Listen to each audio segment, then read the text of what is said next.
Looking closer at this wrapper, I can see these crystals, very, very faint. You know, they almost look like tiny, almost microscopic. But I mean, they're so you can't see them unless you move it into the right light. But almost like, you know, glitter, but of the smallest size. And that's like plume. That's what they mean by plume. That type of stuff. That's plume.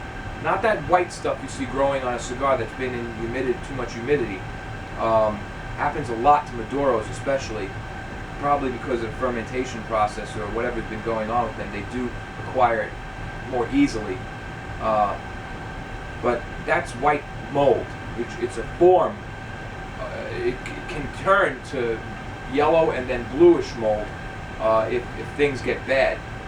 That's white mold, and it's not particularly harmful to the cigar unless it's been sitting like that for a long time, and especially if it gets up into the foot.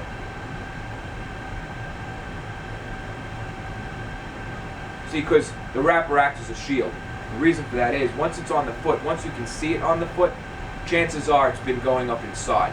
So you don't know how much of that mold, you just can't tell. And therefore, you could light it and get a horrible experience.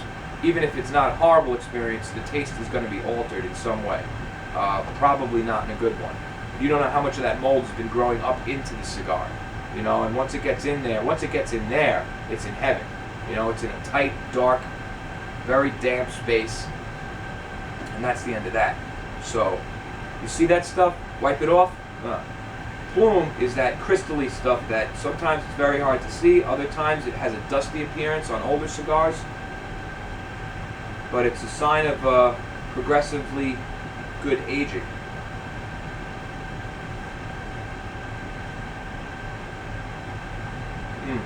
Very cool smoke. Very cool smoke. It's staying very cool, and the longer I'm letting it sit and just taking a puff here and there, every puff is loaded with more flavor than the last. Like I said, earthy base with a lot of roasted nuts, cedar, hints of spices, like allspice, maybe even clove, a little cinnamon almost. Very faint, but it's there. And just good, super high quality Cuban tobacco. The flavor is exceptional. Very nice salty taste. Not too salty, not too dull.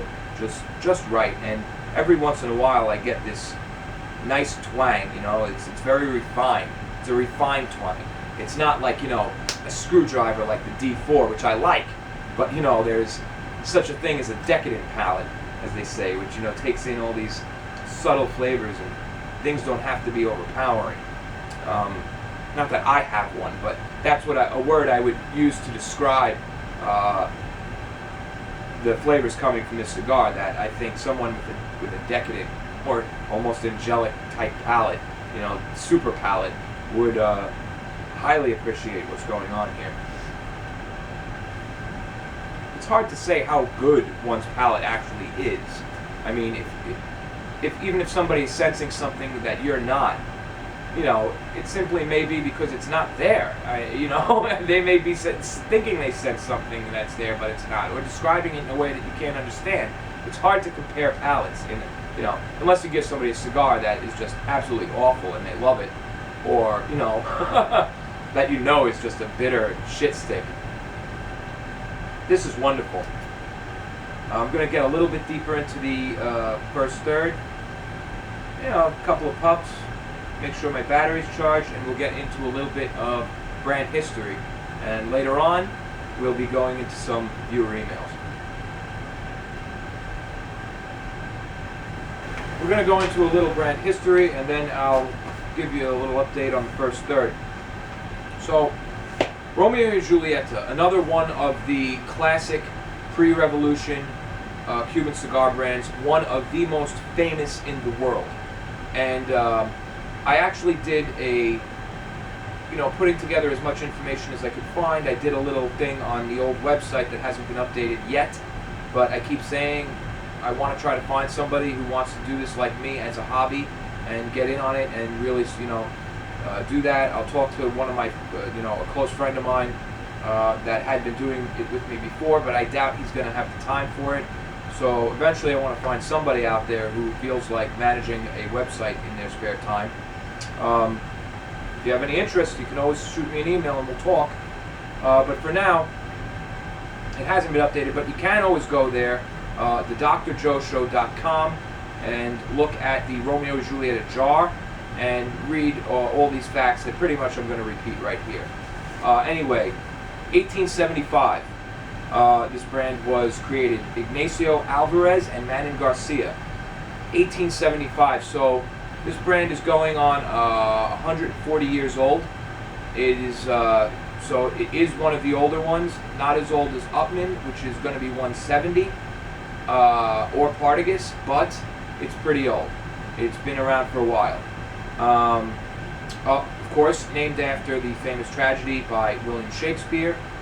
That is why, I don't know. I wish I could find more history, and it's probably somewhere out there. And I got to get some more books. I love cigar books, and I'm going to say they're hard to find. Yeah, in a bookstore they're hard to find, but you know what? I should order one a week online, and I already have 10 about, but most of them don't have.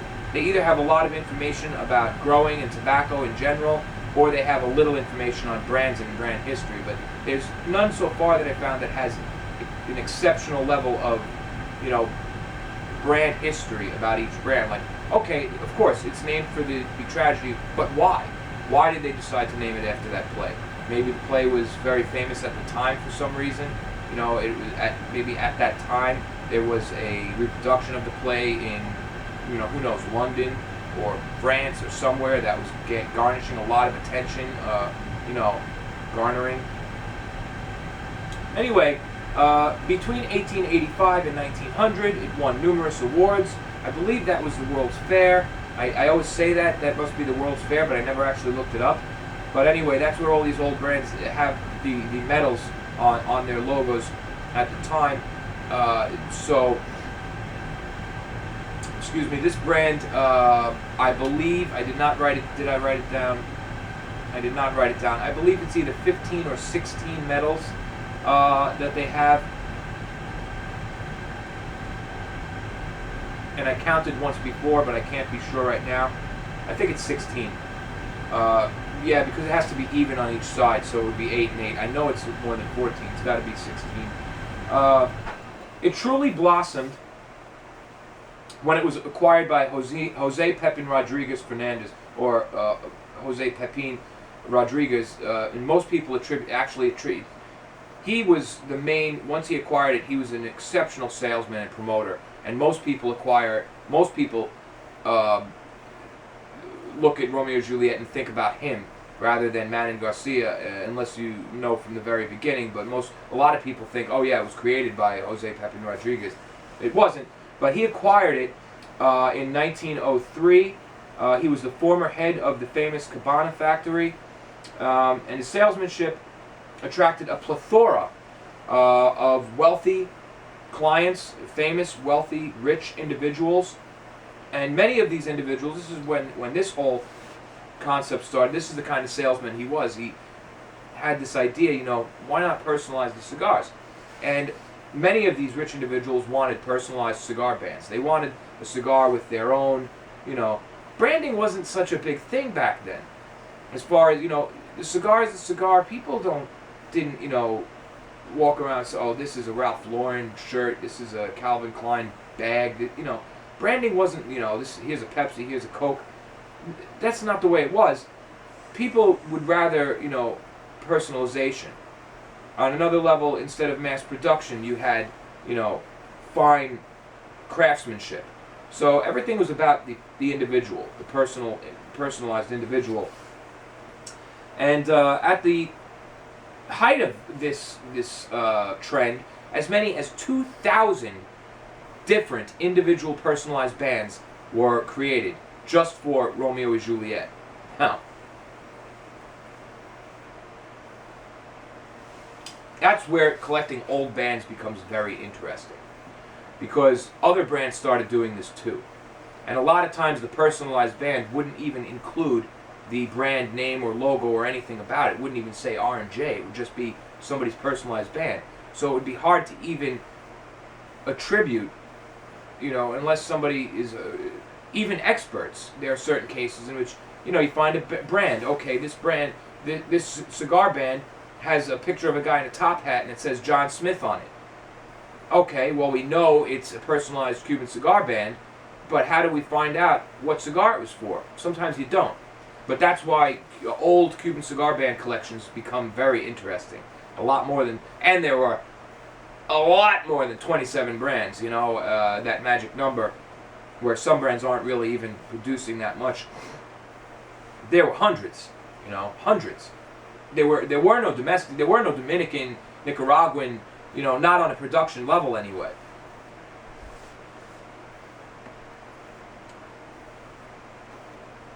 I want to keep this lit, and when I talk, my cigar always starts going out because I talk like crazy.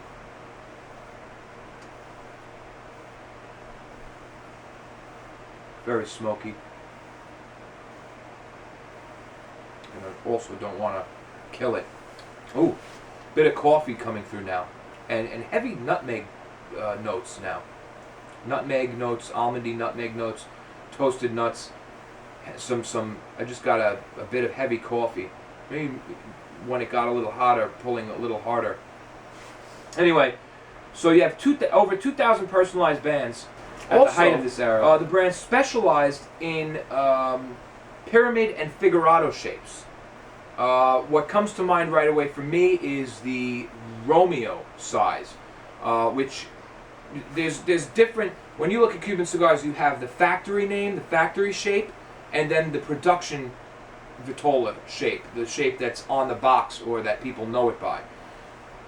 With Romeo and Juliet, there's a size Romeo, and that size translates to distinguidos, and that translates to figurado, which is, for instance, the Bolivar China Regional Edition. That is a distinguished. Cuaba makes a distinguidos size.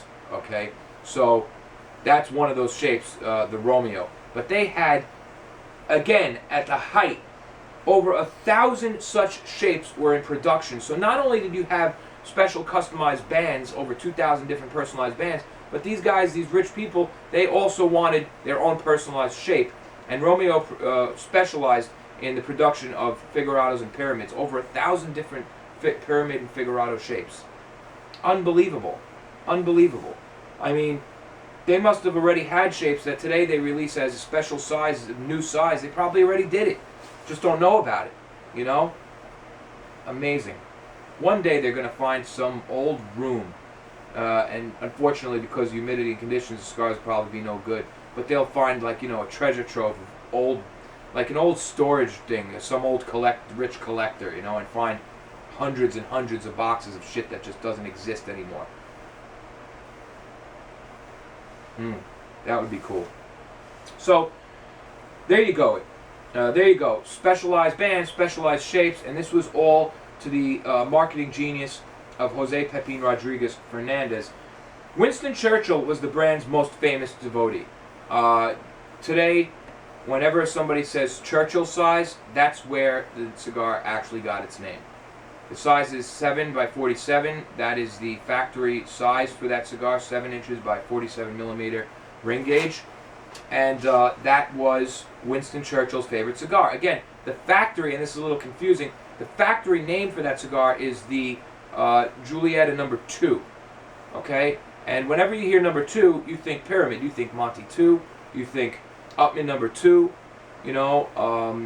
You think Partagas Pt2. You think, there's got to be some more. Anyway, so the flagship vitola, the Churchill, was named in his honor, as he smoked them all the time. Less well known is that Nellie Ross, the first woman to serve as a governor of the United States, the governor of a state for the United States, also smoked Romeo and Juliet Churchills. However, Churchill beat her to the punch, and it was already named after him, so we're not smoking Nellie Ross's. But anyway, Rodriguez dies in 1954. He was 88 years old. And it goes to show, as they keep telling people, cigars are not like cigarettes. That's why you always see old guys smoking cigars, because cigars don't kill you like cigarettes do. They can, I'm not going to say they're completely healthy, but they're definitely better than cigarettes. First of all, you don't inhale them, not on a regular basis anyway. Second of all, they do not contain any preservatives or any chemicals that cigarettes contain, for that matter. Cigarettes contain tons of preservatives to keep them fresh. There are probably over 10 chemicals they add just to extend the shelf life by a week in a pack of cigarettes, and every one of those chemicals is deadly at higher levels for an individual. And they also add chemicals just to make them more addictive. Cigars have none of that shit. After the revolution and nationalization of the tobacco industry, that's what happened, the Cuban Revolution, and once the revolution took over the government, they nationalized the tobacco industry, basically making it part of it's a government-run operation. It is the government's money, and all the farms and property of the individual tobacco owners, who all had their own brands, they were stripped of their property and farms, and they all fled to the Dominican Republic and Honduras, and even to the United States. And that's when the birth of domestic cigars came to light. But after the revolution and nationalization of the tobacco industry, Romeo and Julieta moved to La Romana in the Dominican Republic, where production continues under the direction of Altadis S.A. So you have two different forms of the cigar now. It seems that what they're saying on several information sites is that the actual head of whoever was running Romeo and Juliet at the time left Cuba and opened up base in the Dominican Republic. However, the Cuban government also nationalized that brand name. So now there are two. But, so that's funny. The true Cuban Romeo and Juliet is in Cuba, but the true owner of the brand is in Dominican Republic. So it's not always right to say that when a company produces today Romeo and Juliet cigars, those aren't Romeo and Juliet cigars. Well, they really are. By all technical standards and brand rights, they are. But they're not of Cuban tobacco. It's totally different cigar. Not even close. I think at some point they stopped even trying to come close to the Cuban version, because there just is no getting close.